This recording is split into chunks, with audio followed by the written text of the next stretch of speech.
Hey folks, this is BestInSlot. Welcome back to our Jurassic World Evolution 2 Speculation and Analysis series. In today's video, it is the wet edition. We're going to focus very specifically on the Mosasaurus Lagoon, or general aquatic reptile lagoon, but we only know about the Mosasaurus so far. This is about the quality of joke you should expect today. And why are we talking about that? Well, a couple of weeks ago in the dev diary, we got this image right here, and we never really talked about it. Now, we discussed the aquariums in the past. I did a bit of speculation about how they might work, but this image, surprisingly enough, gives us quite a lot of brand new information. We've also learned things lately about other creatures and other facilities that might play into how the lagoon works.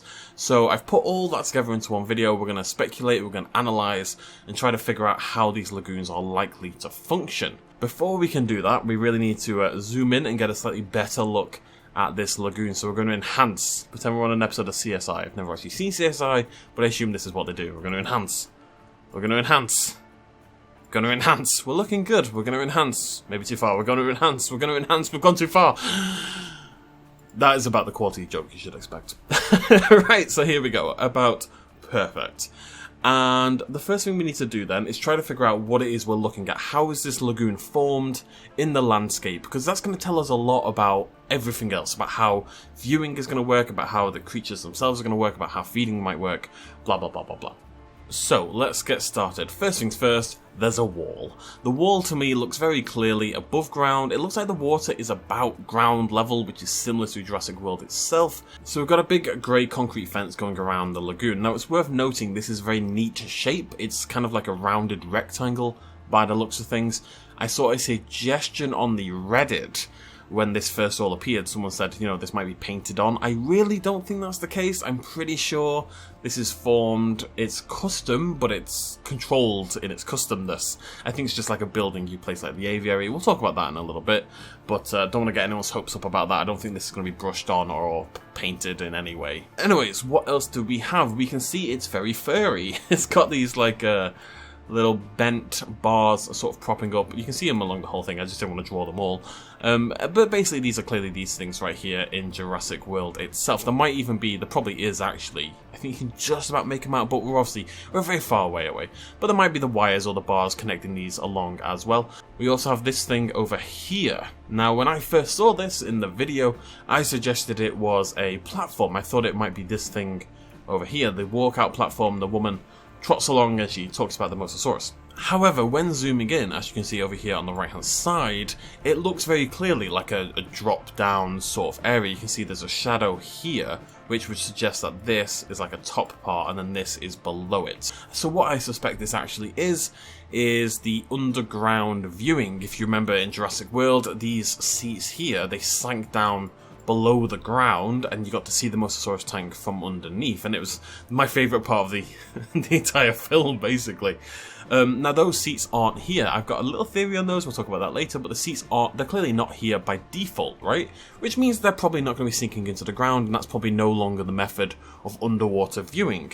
So my theory is that this is simply the replacement for that. Your guests will walk along here, down into there, and then there'll be like a seating area down here. Kind of like in the film, but you just enter it via a tunnel rather than the seats automatically dropping down. A couple other things worth pointing out. We have a pole over here, or at least what looks to be a pole. Now, the theory, of course, is that it's this pole right here, and it well could be, because if we look over here, you can see I've added a little dot down there. There's this thing here. Now, this could be on the ground over here, sure, but this is white thing hanging in the air, and it just happens to be on the exact same angle as the, like, if you look at it compared to the wall here, it looks like it's perfectly placed to match up with the pole, just like the great white shark. It's even a little bottom heavy like the shark would be, and you can see what looks to be, if you just look just to the top left of my cursor there, what looks to be like a little fin pointing out. It's you know, we're at a very long distance here. It's hard to tell, but it's the right colour, it's the right shape, it's the right size. It's next to a big pole, the lucky thing. This absolutely looks like the shark feeder to me. So the pole would sit in sort of in the middle of your exhibit, and then the shark would hang at a certain point along that. Not totally sure how that will work. Again, that's another thing we'll talk about later. Let's just get the formation done. And finally, just wanted to point this out, this is my expert drawing, sure you'll all agree. This is again how I think this will work. This is how we think the aviaries are going to work. You have like a hub, and then you've got connection points, and you connect another hub, and they automatically join together, and you get a bigger aviary. So you can customize the shape, but only in like 3 directions is what I'm assuming, because one of them has to remain an entrance. Maybe not for the lagoon, it's a little bit different, although I suspect this bit over here might well be an entrance. And you'll just connect bits, and those bits will automatically join onto other bits, and you'll customize the size and the shape to an extent. Anyways, moving on, there is my beautiful professional drawing. I am available, by the way, for artwork if anyone wants to hire me. And I talked before about how you would use this over here to drop down below ground and then view into the tank. However, it wouldn't be a Jurassic World Lagoon if it didn't also have the seating areas, right? The seating areas feel like such a necessary thing for a building like this.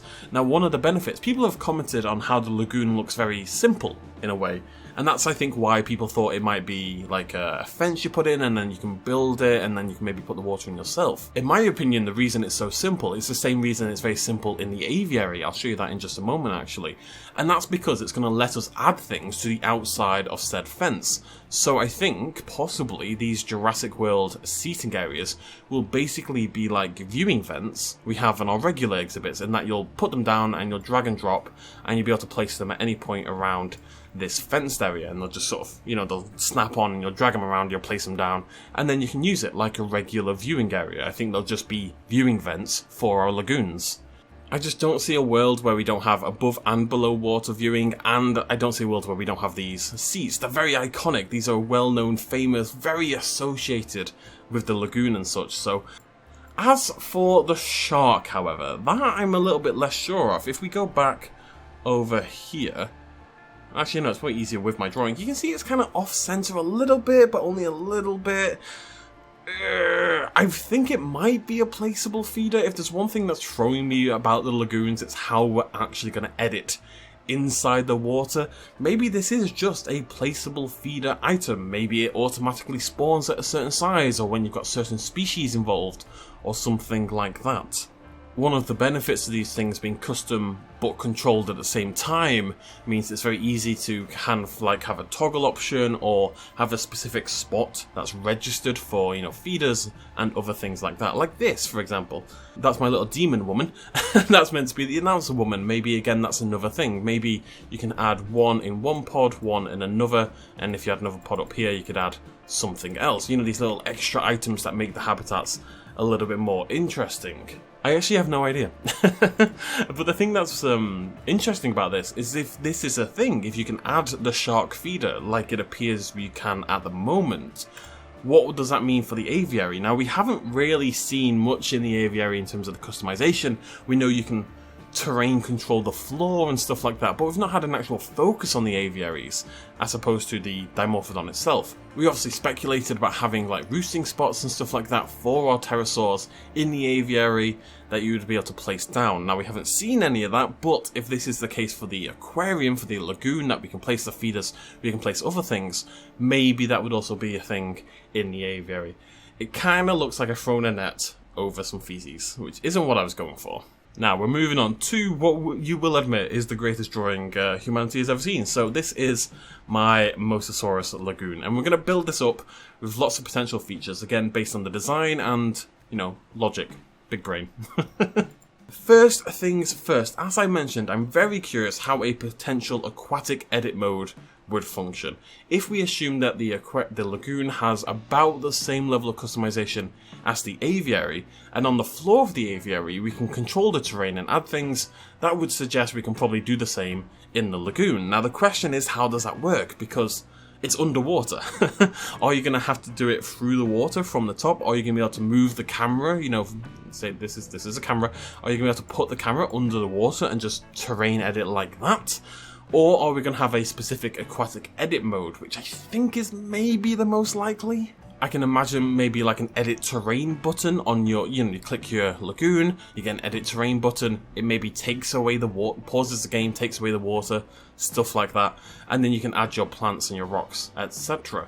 if it is customizable at all. Now, one of the reasons I think that's more likely is because not a problem for the pterosaurs, but with the aquatics, they probably don't want you putting redwood trees under the water and like throwing all the different foliage in there. If this is a thing and we can control that ground foliage in the lagoons, then the chances are there is a specific set of aquatic foliage. So having an extra mode that you hop into to edit your aquariums, your lagoons, is probably the better option, because they can then set you to those aquatic plants, if that makes sense. So that's my if this is a thing, that's my bet on how this will work. I think you'll just click your lagoon, click aquatic edit mode, or edit mode, whatever, edit terrain, and then you'll be able to do your thing, and then click off it, and it'll sort of appear there for you. But who knows? Who bloody knows? We can, however, hazard a guess at some other things based on other things. Good English there. This is the Dimorphodon species field guide. And I mentioned earlier about having a very simple wall allows you to add things on the outside. And you can see this is kind of the case here. These walls here at the sides are very, very simple. They're just kind of very plain, and they look like you could add something onto it without breaking it up. You know, it's very repetitive in formation, which is a good way to allow you to add details. So what I'm imagining for the Dimorphodons is that this hatchery here, which I thought might be automatically placed, but I've kind of changed my mind. I think it'll function like a regular hatchery. You'll place it all like the viewing vents, you'll place it on the wall, and then you'll drag it left or right alongside it. I'm sure any of you who've played the game can imagine the motion I'm talking about. You've done it countless times. The only thing that's making me hesitant about that is that this pole here is right smack bang in the middle. It is directly central, but I only just noticed that, so we're going to pretend I didn't. So, if we were going to do the same with our lagoons, how would that function? Well, there's two different ways in my mind, and these could be automatically placed hatcheries as well. You know, this doesn't have to be the custom mode, but if you imagine the inside of a lagoon now, of course this you wouldn't be able to see underwater from here. If you're a worm, you're not going to be able to see into the lagoon. This is all concrete, so imagine this is all concrete. There's a bit on the, for God's sake, there's a bit on the lagoon wall, a bit of concrete that sticks out a little bit more, and that would be the line that your hatchery follows. And you'd probably edit that in the exact same mode that you edit the terrain and stuff like that. I'm thinking just an overall lagoon edit mode, basically. Alternatively, it would actually use the wall. We've already got the wall established, of course we've seen it, and again it's very simple, which allows for customization. So you can imagine dragging your hatchery along these walls and placing it down, and it would be sort of, I like the idea of it being sort of half in, half out of the water, so when your creature first emerges, you see it above ground, your guests can see it as well, and then we'd get to see it dive deep underwater, and maybe the camera could even follow it under the water and track it a little bit further, so we'd have an above water, below water view, as above so below, of the same aquatic creature, which I thought would be a really cool idea. My point really is that the more simple nature of these buildings, it's kind of like with the shops we saw and people were freaked out a little bit, but the simpler nature of these buildings allows for increased customizability. That's why they're simple in the first place. That's really the focus of this part. Now I want to talk about something entirely different. How on earth are breakouts going to work? If we assume you treat your Mosasaurus badly, something has to happen. There has to be negative repercussions to treating your creatures badly. And, you know, it's a Mosasaurus. It's killed many people or many creatures. It can't just get sad and then eventually die. It has to do something. There has to be not necessarily a breakout mechanic, but a punish mechanic for mistreating your aquatic creatures. So I've got two main theories on how this will work. I do prefer one over the other. It's worth pointing out that because the lagoon is basically ground level, we didn't know how these were going to work. We thought they might be, you know, up here somewhere, and you'd have to like climb a bridge or whatever. But because they are ground level, it means an actual breakout is not likely to happen. I don't think your Mosasaurus is going to be flopping down a flooded Main Street. I don't think they're going to ever break out the tank into the park. Probably for the best. It would look a little bit ridiculous, but the fact that they are sunk into the ground basically guarantees that. How could they break out? Well, let's take a look at this expert drawing over here. And the idea is basically that if you think back to the Jurassic World Mosasaurus tank when they rejigged it, not the original version but the rejigged version, it had a tunnel leading out to the ocean. So maybe every single lagoon you place has a automatically built tunnel on the home hub, we'll call it. You know, you place down that first block, and that's probably got all the essential things you need. Your hatchery, your shark feeder, whatever it ends up being. and maybe that's got a tunnel that leads to the ocean, and when you piss your Mosasauruses off and your other aquatic reptiles, they break through that gate, they break through that boundary, and they swim off down the tunnel into the ocean. You'd get fined heavily for releasing a dangerous creature, we might get a cool animation, and they have kind of had a breakout, just like the other creatures in the game. My main problem with this is I quite like the idea, and I like the idea of there being a breakout, and I think that's cool, but the problem really is that, you know, we've got desert maps and stuff like that. You know, we can assume we're maybe in like Nevada or something, you know, or just somewhere very dry and arid. And basically, my point is, nowhere near the bloody ocean. So I think a tunnel connecting to the ocean seems a little unlikely. So the other alternate idea based on the formation of the lagoon is this. There's our happy chappies, bouncing around, having a good old time, just peeking over the fence. You know, it's not a particularly high fence, as we're pointing out. Peeking over the fence, looking over at our Mosasaurus, and oh no, one got eaten alive. So we've kind of speculated on this already, because the pterosaurs have advanced AI, because they are much more in depth than any of us, pun, in depth than most of us expected. You know, they can go out, they can attack guests. It seems likely to me that there would be some mechanism in place to allow your aquatic reptiles to do the same thing.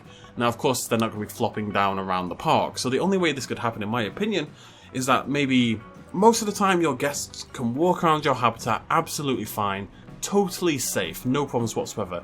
But what if the breakout equivalent for a Mosasaurus isn't actually breaking out, but it's kind of triggering their ability to eat a guest? Like, in normal circumstances they can't do it, but if you annoy them enough, you know, you don't feed them well, blah blah, they're hungry, they're angry, there's all these people walking about pointing at them saying stupid things, they can jump out. You know, we saw the Mosasaurus jump out and eat a bloody Indominus Rex. You know, it's established in the canon already, and that was an Indominus Rex. They can definitely jump out and grab a person. And I thought this was a nice way of combining both the breakout mechanic, because I think there does have to be an equivalent, and also letting our aquatic reptiles eat our people, because I think that's something we all want to see. Maybe it's just me and I'm overly morbid, but I think we all want to see our aquatic reptiles eat our guests, because that sounds awesome. But this could actually tie in further with the aviary mechanic. We know from the other day that your aviary creatures, your pterosaurs, will be able to break out, they'll be able to fly around the park, they'll be able to settle down, you know, make new terrain, hang around on buildings, all this kind of stuff. They are fully functional creatures. What if the same thing that applies to the guests also applies to your pterosaurs, in that they can fly over your Mosasaurus paddock usually? But if your Mosasaurus is if your Mosasaur is annoyed, you know, you've not been treating it well, and it sees a delicious pterosaur just fly a little bit over the water, maybe this is what we get. We get the Mosasaurus jumping up to take out the pterosaur. Again, a la Jurassic World. A little bit different, the pterosaur is more in the water, but, you know, maybe they'll hang out on the water, maybe they'll fly low over the water, and your creatures will be able to snap them out of the air.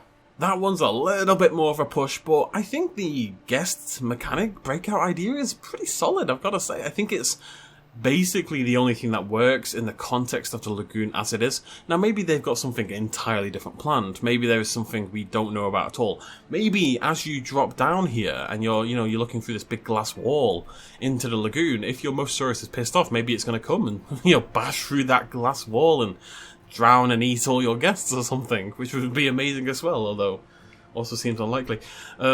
Based on the information we have so far, oh, I should mention, this is like the best drawing I've ever done, so there you go. I've signed it for you. If any of you want to purchase this as a print, there's something wrong with you.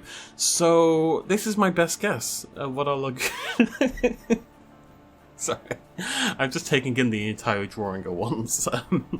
This is my best guess at how the lagoon will function based on how the aviaries function and how the lagoon itself is formed. I think this is the best way to meld all the different features together and also allow the aquatic creatures to have the same level of AI and personality that our dinosaurs, and as it turns out definitely our pterosaurs as well, also have. Because I think it's harder with the aquatics than it is with anything else to have them be interesting and threatening given the limits, and especially given we have a subterranean lagoon. I think that limits them even further. So this would be my theorizing, and it seems very speculative, but I promise I did think about this. This is born from analysis and thinking about the logical ways these systems could possibly work.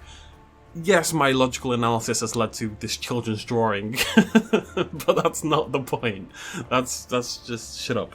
Right, so those are my thoughts on the lagoon. Let me know what you think in the comment section down below. Is there any of this that you would do differently? Do you have any? I'd be really interested in breakout mechanics in particular. Like I said, it doesn't have to be a breakout, but it has to have a stressor mechanic. How would you handle that?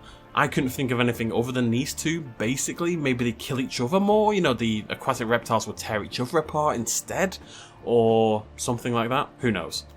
Maybe you can destroy, say, the seating areas and the shark feeder thing, you know, maybe they can cause a bit more havoc, but generally speaking, I couldn't think of solid ideas other than these two. No idea what the skeleton's meant to be, by the way. Right. Thank you so much for joining me. I'll see you lovely folks next time. If you did enjoy this video, please do throw me a like down below. Obviously, this took bloody ages. Look at the drawing. Thanks for joining me. Cheers, much love as always. Bye-bye. Houston, if you're ready, we'll maneuver.